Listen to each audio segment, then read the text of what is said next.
Hello everyone, this is Dr. Amin with Corona Foot and Ankle. And today I wanted to talk to you about wounds.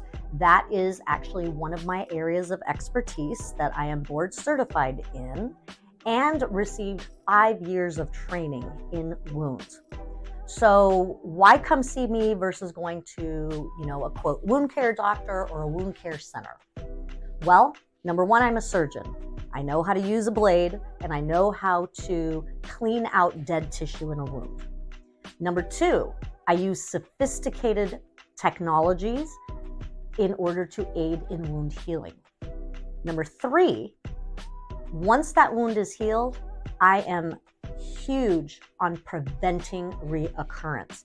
And that is the difference between seeing a podiatrist for your wounds and most other wound care doctors. Now, what more can be done? There are insoles, there are shoes. There is so much that can be done to prevent a reoccurrence.